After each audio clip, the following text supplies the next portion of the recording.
Добар ви ден, драги ученици! Јас сум Жарко Алексовски, предавам во основното училиште Христијан Тодоровски Карпош во општина Ранковци. Денеска заедно со вас ќе се обидеме да научиме за релјефот и брегова разгранетост на континентот Африка. Ова всушност, ученици, е втората лекција од оваа учебна година од географија за 9-то одделение. Првата лекција, знаете, дека научивме за откривањето, големината на континентот Африка. Сега наред ни е релјефот и брегова разгранетост. Во разговор со вас, ученици, ќе треба да го знаете следното. Тоест, во разговор со помеѓу вас и вашиот предметен наставник, ќе треба да ги разграничите овие работи. Значи, што подразбирате под поимот релјеф?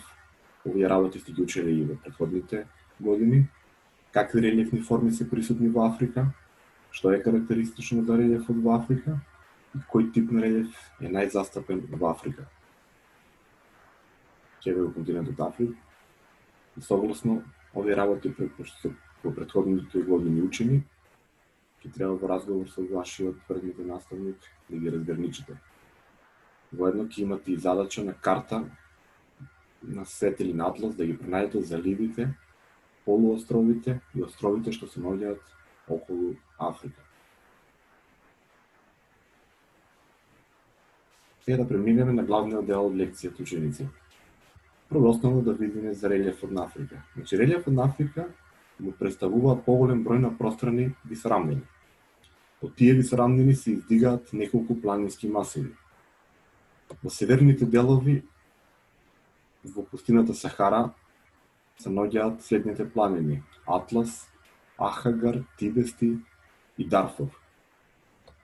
Значи, тоа е тука, ученици, во северните делови на континентот, значи во пустината Сахара, се издигаат планините Атлас, Ахагар, Тибести и Дарфур.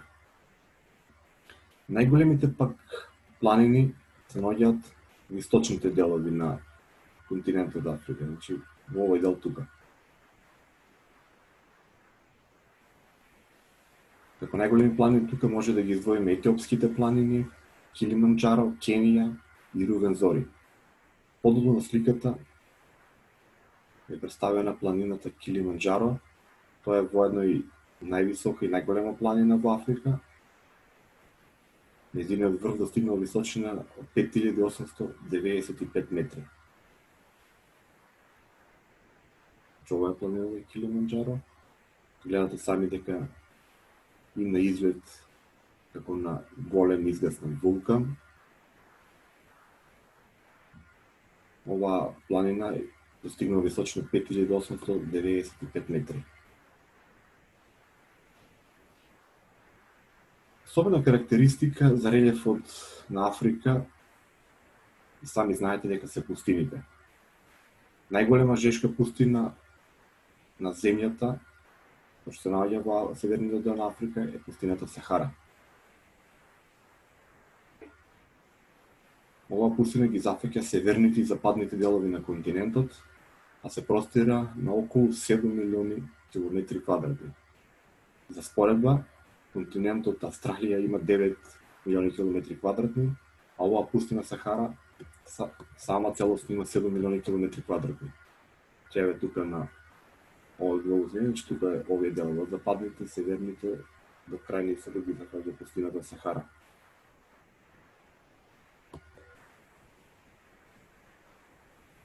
Други попознати пустини се Калахари, Набиб и друго. Значи, еве како изгледа оваа пустина Сахара, своите песочни дими. Тука ви е представена слика од оаза, тоа е всушност место во самата пустина, која извира вода, во која живеат луѓето со своите камили во оваа пустина Сахара. Значи, оаза е всушност е местото кое што е погодно за живот во овие песочни пространства. Сега да видиме за бреговата разгранетост на континентот Африка. Значи, еве тука на сликата, од самата слика се гледа дека многу слабо е разгрнет овој брег на континентот. Крајбрежните делови на континентот се високи, стрмни и тесни. Позначајните острови и полуострови што ги има, значи на бреговите на Индискиот океан се наоѓа островот Мадагаскар. Значи тоа е овој остров. Потоа Сејшелските и Сомалискиот полуостров. Сомалискиот полуостров е тука. Сејшелските острови се наоѓаат во близината на островот Мадагаскар. На бреговите пак на Атлантскиот океан најкарактеристичен е Гвинејскиот залив, овој залив тука. И со островите Сан-Тропе и Принципе. Да се мали острови. Тука на овој глобус не може да се видат, меѓутоа во вашите карти сигурно ќе ги најдете. Додека на југ се наоѓа ртот Добра надеж, тоа е всушност и најјужната точка на овој континент. Тука, еве како изгледа овој рт на Добра надеж.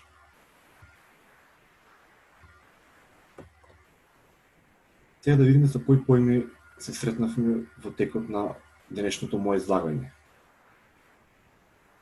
ЕРГ, тоа е всушност просторна песочна пустина со дини во Северна Африка. Дини. Дини се издолжени песочни бедеми во пустини кои настануваат со таложење на песокот при дување на ветер. Значи при силен ветер го разнесува песокот на различни широчини. Кога овој песок со таложење на овој песок настануваат дините. Пустина е простор на земјата со многу мали количества врнежи, со многу сиромашен растителен свет. Тука едино ученици што видее во овие пустини се кактусите, бидејќи тие бараат многу мало количество на вода. Рогот на Африка, тоа е полуостров во североисточна Африка и на него главно се простира државата Сомалија. Рогот на Африка, тоа е тука. На североисточните делови на континентот, тука се простира државата Сомалија. Сега ученици, сите вие ќе треба да го стопирате оваа видео презентација, да ги запишете овие прашања во вашата тетрадка и да дадете соодветен одговор. Значи, кои релифни целини се карактеристични за Африка, да ги наброите поголемите планински масиви во Африка, кој е највисокиот врв во Африка, со кој тип на релиф се одликува Сахара, на карта да ги покажете територијата на пустината Сахара во Африка, да ги најдете другите пустини во Африка и каква е бреговата разгранатост на континентот. Ќе ја слушате неколку пати ова моја видео презентација, ќе ја прочитате лекцијата во вашите учебници и на крај ќе дадете соодветен одговор на сите овие прашања. Ви благодарам ученици за издвоеното време. Се надевам дека успешно ви ја презентирав лекцијата. Се гледаме во некои следни видео презентации. Имајте убав ден.